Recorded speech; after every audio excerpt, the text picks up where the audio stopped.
Chapter number 55। उसने भाटिया साहब से पूछा, चंदा जमा है ना? ये किस्सा कुछ ऐसा है जिस पर भरोसा करना बहुत मुश्किल है, लेकिन ये हुआ। वीरेन भाटिया की शख्सियत से शायद ही कोई ऐसा शख्स होगा जो वाकिफ ना हो। उन्हें न केवल लखनऊ बल्कि पूरे प्रदेश में वकीलों के बीच में जो मोहब्बत मिली वो शायद किसी दूसरे वकील नेता को आज तक नसीब नहीं हुई होगी। हाई कोर्ट बार के अध्यक्ष, सीनियर एडवोकेट, एडवोकेट जनरल और मुलायम सरकार में कैबिनेट मंत्री होने के बाद भी भाटिया साहब का ये जहूरा था कि कल का पैदा हुआ कोई ऐसा वकील नहीं था जो सीधे उन तक पहुंचकर अपनी परेशानी बयान ना कर सकता था। और भाटिया साहब उससे इस तरह पेश आते थे कि जैसे उनसे बड़ा उसका कोई सगा नहीं हो सकता। आपके इस खाकसार पर भाटिया साहब की मेहरबानी कुछ ज़्यादा ही थी, जिसके चलते आपका खाकसार किसी के लिए भी उन तक आवाज़ पहुंचा देता था। ऐसा शायद कभी हुआ हो कि भाटिया साहब ने मदद के लिए आई किसी आवाज़ को नज़रअंदाज किया हो। आपको एक बात बताते चलें कि हाईकोर्ट बार में हर साल की तरह एसोसिएशन के चुनाव होते थे। एसोसिएशन के चुनाव में ऐसे तमाम वकीला साहबान जो भाटिया साहब के करीबी थे और जो पैसों की तंगी से परेशान रहते थे, भाटिया साहब ऐसे लोगों का चंदा बार एसोसिएशन में अपनी जेब से जमा करवा देते थे और कभी किसी से बताते नहीं थे कि उन्होंने ऐसा किया, ताकि उन वकीला साहबान को शर्मिंदगी का एहसास न हो। ऐसे लोग जहां तक मुझे याद है सैकड़ों में हुआ करते थे।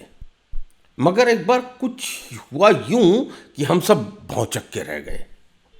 अवध बार में चुनाव होने वाले थे। एक किसी बहुत ही जूनियर पोस्ट के लिए नई नई वकील साहबा खड़ी हो गई, जिन्हें शायद अवध बार एसोसिएशन की राजनीति की ABCD भी नहीं आती थी। उन्हें बस इतना पता था कि अपनी खूबसूरत आंखों और हसीन चेहरे के साथ वकीला साहबान के सामने हाथ जोड़कर वोट के लिए फरियाद करनी है। ना जाने किस नामुराद ने उन्हें यह भी समझा दिया कि वो जिनसे वोट मांगें तो ये ज़रूर देख लें कि उस शख्स ने बार का सालाना चंदा जमा किया है कि नहीं। वो बेचारी समझ नहीं पाई कि जिसने भी आइडिया दिया था उसके पीछे खुराफात क्या थी।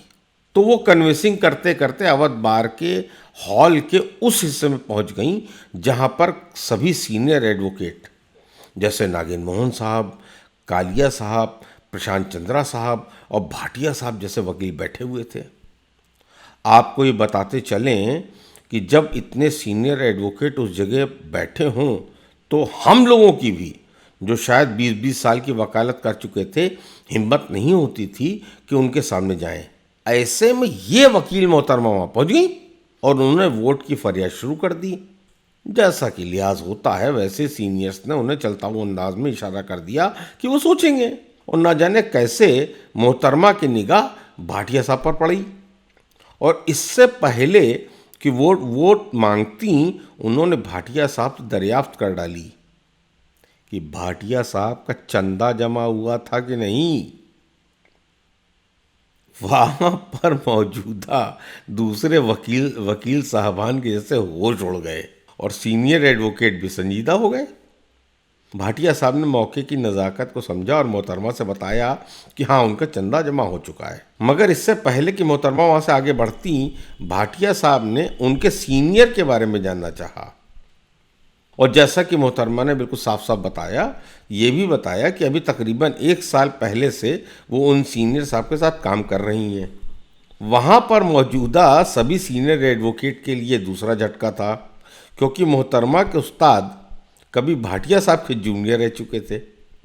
चलते चलते भाटिया साहब ने मोहतरमा से बस इतना ही कहा कि वो अपने सीनियर को बाद में भेज दें। सीनियर की किस्मत शायद ज़्यादा ही ख़राब थी, क्योंकि मोहतरमा जैसे ही बाहर निकली कि कैंटीन के बाहर उन्हें सीनियर मिल गए। मोहतरमा ने बेहद मासूमियत से उन्हें बताया कि उन्हें ऐसी ऐसी शख्सियत के वकील साहब बुला रहे हैं।